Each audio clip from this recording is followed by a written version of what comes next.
Hey everybody, got another video here for you.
And they say it's hard to string and tune up with Floyd Rose.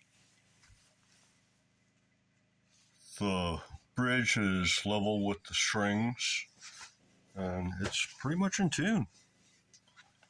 So yeah, it looks like that's it. 2 springs, that amount of tension on it. And the action might be a little high.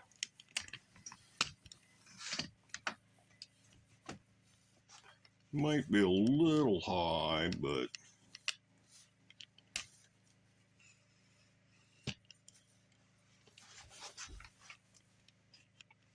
me tilt this up a bit. Okay, so this is what we're looking at for action. It's not bad, but it might be just a little bit high. I'm sure this is 1.45 mil here, so yeah, I gotta lower the posts back down a bit. But yeah, it's almost in the house. It's getting there. It's in the ballpark. It's not in the house. Okay, I've gotten it to the point now where it starts driving most players crazy because you have to back and forth in order to get it to tune up because the bridge is not locked in hardtail position. Now, on a traditional Floyd Rose, you've got a regular body on your guitar, and you can slip some wood or a shim of some sort, cards or whatever, between the trem and the top of the body back here. Here, you have nothing. You have nothing to put a shim under here against. Or the other way you can do it is you can put a shim, let me think about this, here, between the back of the block and the back of the trim cavity. And Is that right? No, sorry, the other way. Yeah, the other way. In front of the block and the front edge of the trim cavity. So if you can put a shim in there, or you can put a shim under here, and that will keep the thing from doing a pull-up. And you use the proper size shim so that your bridge sets at whatever you're defining as level. So level with the strings or level with the body. And then you tighten up the claw screws, and that locks it into a hardtail. And then you tune it up like a regular guitar, and then you pull the shim out, and everything goes sharp, and then you just back off the claws until it falls back into tune. But here, I could put shim in there. What I was going to do was I was going to take some mechanics wire and put a loop in one end, like the loop on a spring, and then take the other end and just have it come down here and bend over and shove in like a spring, so it was like a spring exactly this long, and but wouldn't move. But the idea of trying to slip a shim in there sounds even better. Okay, so I want a shim in here, and there's the level of the fret, the bridge plate, and there's the level of the strings, so it needs to be tightened up a little bit first, probably, to get it more like that. And then I need whatever that distance is worth of shim.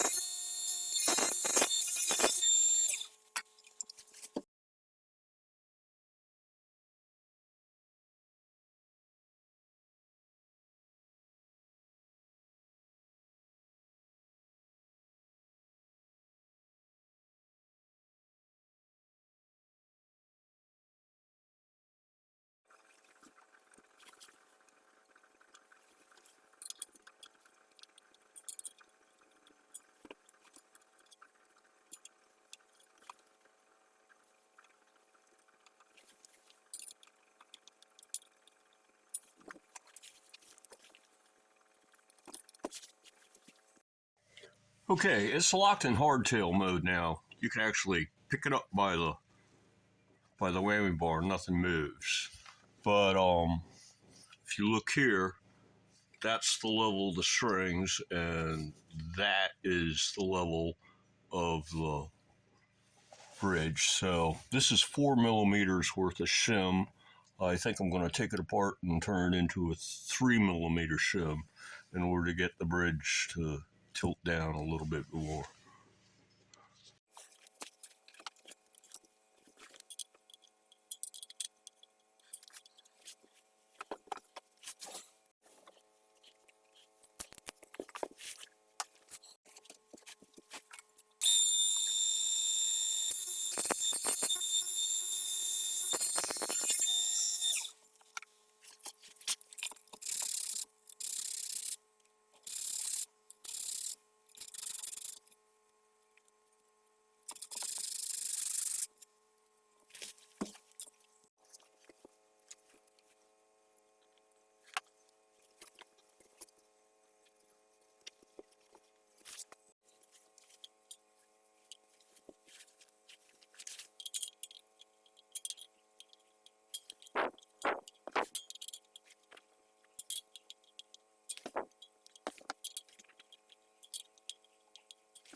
Yeah, that's looking better. 3 mil shim, and yeah, there's the strings and there's the bridge. They're pretty much level, and it's locked in hardtail mode. So yeah, now I can just tune it up and then pull out this shim and adjust the screws, loosen them up a couple turns until it drops back out into tune. One thing I do want to do before I do that is make sure these are all in the middle position. I think they're all up at the moment.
So, that's the basic idea for blocking off the Floyd Rose and torquing down the screws in order to lock it in hardtail, and then popping out the shim and retuning it, and and coming out with something that's all nice and level and in tune.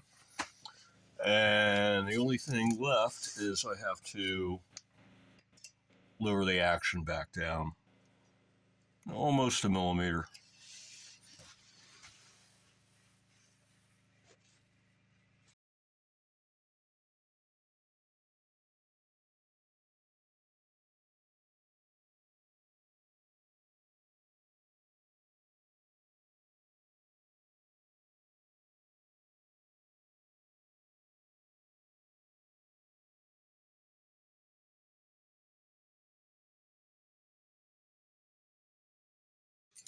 If I'm not mistaken, it looks like they forgot a saddle shim. Number 5 is definitely low. Yeah, and number 2 is low as well. Looks like they forgot a saddle shim on number 2 and number 5. Guess I'll have to order up a set. Well, I think that's going to do it for this video. So, until the next one, everybody, have a good one.